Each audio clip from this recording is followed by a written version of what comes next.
Mil factores que inciden en esto, los recursos económicos. Por supuesto, que creo que es el fundamental. Pero bueno, Grace va a seguir con el tema. Acá estoy de nuevo con el micrófono funcionando bien. Bueno, como ustedes estaban introduciendo, sí, hubo un 40% en la disminución de la tasa de natalidad en Argentina, algo que implica un cambio demográfico muy grande porque implican muchos factores, ¿no? Culturales, sociológicos, pero también tiene que ver con decisiones personales, decisiones de a lo mejor no ser madres o no ser padres. Este estudio ha arrojado muchísimos datos que también tienen que ver con que hay cada vez más personas adultas, ¿no? Y que en los hogares, hasta 1991, miren, le voy largando algunos datos, en 1991, en el 56% de las viviendas argentinas no había menores de 18 años, mientras que en el 44% de las viviendas argentinas sí había menores de 18 años. Ahora, en el 2025, esto se ha dado vuelta. El 44% de los hogares tienen hijos menores de 18 años y el 54% de las viviendas no tiene menores de 18 años conviviendo en el hogar. Para saber más detalles y cuáles son las implicancias de estos datos, estamos en comunicación con María Sol González. Ella es investigadora y becaria doctoral del CONICET en el Instituto de Ciencias para la Familia de la Universidad Austral y es una de las que ha participado como autora de este informe. Sol, bienvenida a la Gaceta Central. ¿Cómo estás? Hola, ¿cómo estás, Grace? Muchas gracias por la invitación y por poner estos temas en agenda que son tan relevantes, ¿no?, para lo que es la delimitación de políticas públicas. Bueno, uno de los factores que menciona el informe tiene que ver con cuestiones económicas y cuestiones culturales también. ¿Podrías ahondar un poco en cuáles son estos factores? Bueno, sí, como vos bien dijiste, observamos una caída ya desde el año 2014 en lo que es la baja de natalidad, que lo que llama la atención básicamente es la caída tan abrupta. Porque en primer lugar, si nosotros lo relacionamos y lo vinculamos con otros países de la región, por ejemplo, Uruguay, Brasil, Colombia, vemos un descenso mucho más paulatino. De vuelta, esto responde a una tendencia mundial y Argentina no se iba a quedar atrás de este fenómeno. Claro. Pero bueno, lo llamativo es eso. No tenemos al mismo tiempo la tasa más baja de natalidad, como si la tienen presente otros países de América Latina, como por ejemplo Chile. Nuestra tasa de natalidad es 1.4, mientras la de Chile es 1.2.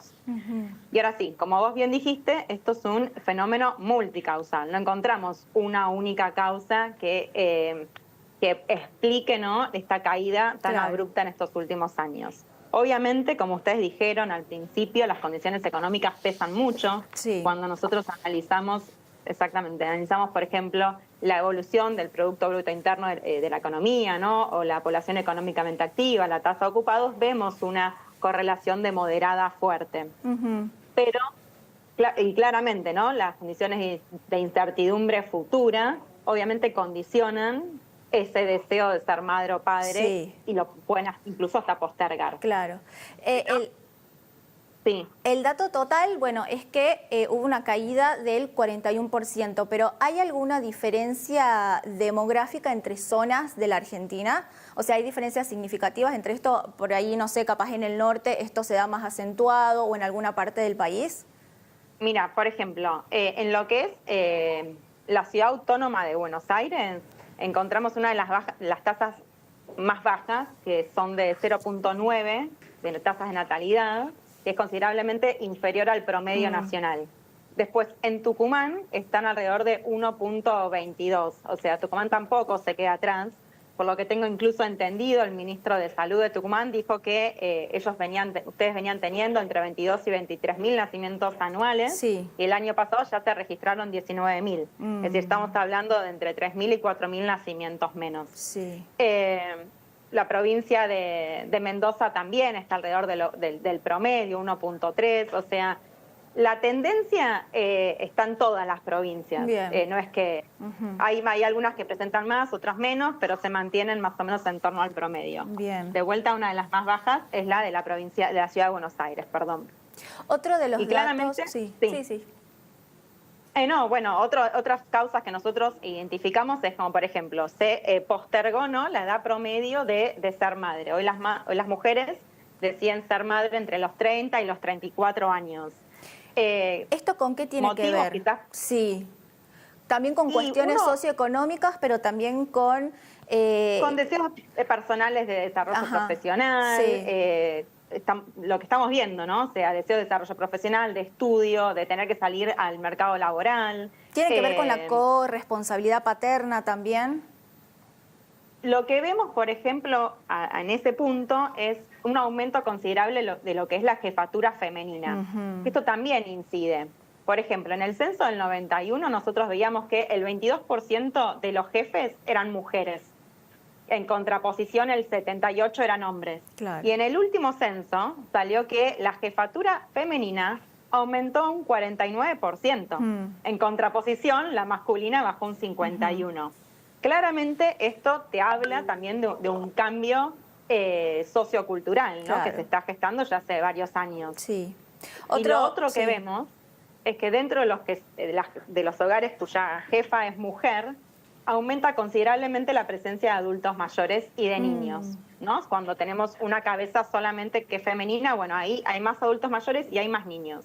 Claramente esto te habla de una carga de cuidados importantísimo que también recae sobre las mujeres, de distintas, o sea, independientemente del grupo etario de la mujer, ¿no? O sea, claramente acá también tenemos que pensar políticas públicas integrales que tengan en cuenta también esta cuestión de cuidados, no solamente Bien. de niños, sino también de adultos mayores, de una Sí. mayor equidad quizás entre hombres y mujeres. Y Y esto- todo lo que se implica el cambio demográfico, ¿no? Porque estamos hablando Sí. de una pirámide demográfica que se invirtió. Entonces ¿Esto vamos a cómo tener se más gastos en relaciona salud y demás. con otro de los datos que arroja el informe, que es que también hubo un aumento de hogares unipersonales y monoparentales? Totalmente. Ahí vemos que vos también dijiste el dato, pasaron de 13 a 25% los hogares unipersonales. Y lo interesante de todo esto es que este tipo de hogares prevalece más allá de cualquier estructura o tipo de hogar. Mientras que en el censo anterior, en el 2010, Sí. preponderaban los hogares con 2, 3 e incluso hasta 4 miembros, ¿no? Por encima del unipersonal. Sí. Eso también me parece es un dato muy relevante que habla del cambio de la estructura poblacional. Esto de Y que como hay, dije al principio, ¿no? Sí. de que hay mayor población adulta, ¿tiene alguna consecuencia en el ámbito económico del país? Claro, sí, totalmente. Era lo que te iba a mencionar, que no se trata de un fenómeno demográfico en sí mismo, sino que implica un desafío estructural para lo que es el desarrollo económico sostenible de un país. Sí. ¿Por qué? Porque tenemos mayor cantidad de adultos mayores, menor cantidad de jóvenes, Claro. personas que a su vez demandan mayor atención médica, mayor jubilaciones, cuidados. Tenemos a su vez que lo que es la tasa de sobreenvejecimiento a adultos mayores de 85 años también se duplicó en los últimos 20 años. Entonces tenemos, por una parte, menos aportantes, Claro. porque tenemos menos personas en edad activa y por ende menos aportes. Por otra parte, vamos a tener un mayor gasto en salud pública. Hay que ver si la salud pública está en condiciones de absorber la mayor cantidad de demanda. Por otra parte, vamos a tener también cambios en lo que es el consumo familiar, porque si cae la demanda, o sea, tenemos menos niños, claramente vamos a tener menor demanda de educación, juguetes, indumentaria, viviendas familiares. También Sí. esto repercute en lo que es el mercado inmobiliario, ¿no? Sí. Vos me hablabas sí. de políticas públicas. Supongamos que este fenómeno sigue profundizándose en los próximos años. ¿Cuáles serían estas políticas públicas para evitar estas consecuencias, si se quieren, negativas que me estás mencionando? Sí, a ver, yo creo que las políticas públicas se tienen que tomar son de forma integral. Por ejemplo, cuando vemos a Europa, este país que nosotros decíamos, ay, sí, está promoviendo las migraciones de gente joven, pues ya se están enfrentando a este problema, que es un problema grande en sí mismo, es un problema estructural. Pero bueno, cuando pensamos en políticas migratorias, hay que pensarlas también adaptando, por ejemplo, la educación, adaptando la oferta educativa a las personas migrantes también, Claro. porque cada uno tiene su propia idiosincrasia. Sí, sí, sí. Después también políticas activas en familias, la familia como agente transformador de cambio social. La familia siempre desarrolló un papel importante en cuanto a cuidado. Políticas de cuidado, no solamente en materia de niños, sino también de adultos mayores, con todas las necesidades que se implica. No sé, políticas de empleo, porque ahora vamos a tener menos aportantes. Bueno, ¿qué vamos a hacer? Claro. Vamos a tener menos personas trabajando de forma productiva en un sector que tiene que ser productivo. Claro, claro. Y ni hablar del sistema educativo, vamos a tener menos matrícula. Bueno, ¿qué hacemos? ¿Vamos a tener menos escuelas, más ofertas? O sea, ¿qué hacemos con lo que tenemos? Claro, tiene que no ser tengo la un plan solución. integral, sí. Pero sí, no, pero me parecía importante como poner estos números en cartera como para que empecemos a pensar entre todos, ¿no? Todo este desafío que se avecina en el mediano plazo. Si esto se acentúa en los próximos años, ¿cómo ven la noción, que se va a construir la noción de familia, ¿no? O de hogar o de vivienda en los próximos años? Y que no sea como verlo como algo malo, ¿no? No, a ver, ningún cambio es bueno o es malo en sí mismo. Es un cambio que se está gestando y que tenemos que adaptarnos y ayornarnos. Eso es una realidad. Sí. Lo que sí vemos es esto, ¿no? Que la cantidad o sea, la tipología del hogar ya está cambiando y que vamos a encontrarnos con mayor hogares unipersonales.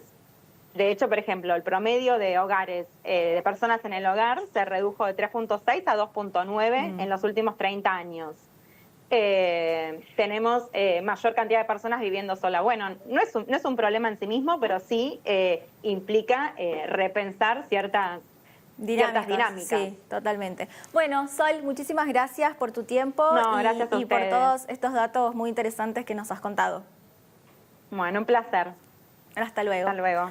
Bueno, ahí teníamos, ¿no? Estos cambios demográficos y también de estilos de vida, cambios económicos y culturales que tienen, bueno, mucho que ver con factores externos también, pero con decisiones personales.